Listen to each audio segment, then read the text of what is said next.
පිළිකාව වෛරසය ඇවිල්ලා ඇඟට ඇවිල්ලා අවුරුදු 15ක් 20ක් ගියාම තමයි කැන්සර් එකක් බවට පරිවර්තනය වෙන්නේ. ඒ අතරතුර පූර්ව පිළිකා අවදි 3ක් තියෙනවා.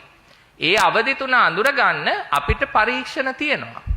නමුත් ප්‍රශ්නේ තියෙන්නේ අපේ කාන්තාවන් මේවා සඳහා යොමු නොවන එක. මේ කැන්සර් එක අපි සායනිකව තමයි අධ්‍යයනය කරන්නේ. පළවෙනි අවධිය කියන්නේ කැන්සර් එක ගැප් ගෙල තුලට සීමා වෙලා තියෙනවා. දෙවෙනි අවධිය කියන්නේ ගැප් ගෙලෙන් එළියට පොඩ්ඩක් ඇවිල්ලා තියෙනවා. තුන්වෙනි අවධිය කියන්නේ ශෝණි මේඛලාවේ තියෙන අස්ථි දක්වාම පැතිරලා තියෙනවා. හතරවෙනි අවධිය කියන්නේ ගුද මාර්ගයේ ඇතුල් බිත්තියටත් මුත්‍රා මාර්ගයේ ඇතුල් බිත්තියටත් ඇතුල් වෙනවා. මගේ සායනයට එන හැම රෝගීන්ටම මම කියන දෙයක් තමයි මේ කැන්සර් එක ලැබුණාම මේකට හරියට ප්‍රතිකාර නොකරොත් ඊළඟට වෙන්නේ මෙලවින් අපායක ඉන්න වෙන එක කියලා. ඕගොල්ලන්ටම තේරෙනවා ඇති යෝනි මාර්ගයේ, ගුද මාර්ගයේ, මුත්‍රා මාර්ගයේ තුන එක තැන තියෙන්නේ.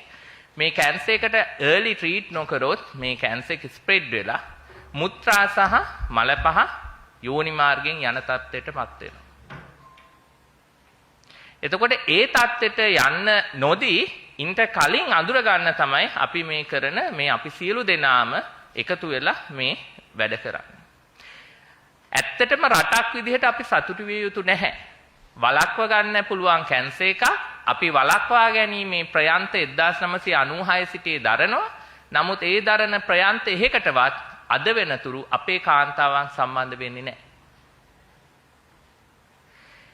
ඒ වගේම තමයි මේ කැන්සර් එක මූලික අවධියේ පළවෙනි අධීරයේ හා අධීර දෙක A කියන தත්ත්වය අඳුරගත්තොත් ශල්‍ය කර්මයේ මගින් නිට්ටාවට සුව කර හැකි. අධීර දෙකේ ඒවත් ගොඩක් දුරට කරන්ට් අල්ලන එහෙම නැත්නම් කීමෝ රේඩියෝതെරපි ප්‍රතිකාර මගින් සුව කරගත හැකි. අපි ගාව සමහර ලෙඩ්ඩු ඉන්නවා 1996 විතර ඉඳලා බලන අය. එතකොට පළවෙනි ප්‍රශ්නේ තමයි අපේ කාන්තාවන් රෝග නිවාරණයට සම්බන්ධ වෙන්නේ. දෙවෙනි ප්‍රශ්නේ තමයි මේකේ එන රෝග ලක්ෂණ වලට අවශ්‍ය වෙලාවදී දැන් පිළිකාශාල වෛද්‍ය විශේෂඥයන් හම්බෙන්න බැරි වේ ගොඩක් අයට. නමුත් වියෝජී මහත්තයෙක්වත් හම්බෙන්න යන්නේ නැහැ. උදාහරණයක් විදිහට තමන්ගේ ලිංගික සම්බන්ධතා තුල හෝ පසුව රුධිර වහනයක් වෙනවා නම් මේක තමයි විශේෂ ලක්ෂණය ඔයගොල්ලෝ යන්න ඕනේ වෛද්‍යවරයෙක් හම්බ වෙන්න. ඒ වගේම ડોක්ටර් රුවන් මට කලින් කිව්වා යෝනි මාර්ගයෙන් ශ්‍රාවයක් යනවා නම් මොනවා හරි සුද්ධ වීම අතරතුරලේ යනවා නම් ඒ හැම එකක්ම අනිවාර්යෙන් නියෝජි කෙනෙක් හම්බෙලා පෙන්නගත යුතුමයි. ඒ වගේම තමයි රෝග නිවාරණයට තියෙන ටෙස්ට් දෙකෙන් පළවෙනි එක පැප් පරීක්ෂණය ඔයගොල්ලෝ හැමෝම දන්නවා සුවනාරි සායනයෙන් ඒක නොමිලේ සිදු කරනවා. අපි සුවනාරී සායන සංවර්ධන වැඩසටහන යටතේ අපි HPV DNA එක ඉන්ට්‍රොඩියුස් කරලා තියෙන්නේ දැන්ට වසර කිහිපයකට කලින් එක. ඒකට හේතුව තමයි පැප් පරීක්ෂණයේ සාර්ථකත්වය 50%යි. ගැප් ගෙල පිළිකා දැනගන්න. නමුත් HPV DNA එක 96%ක් සාර්ථකයි.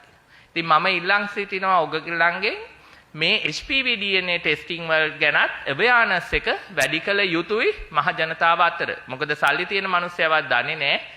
ආණ්ඩුවෙන් දුන්න නැතත් මේක ප්‍රයිවට් සෙක්ටර් එකේ හරි කරගන්න පුළුවන් කියන එක. මොකද ඒක 96%ක් සාර්ථකව මේ වෛරසය තමන්ගේ ඇඟ තුල තියෙනවද නැද්ද කියන එක දැනගන්න පුළුවන්.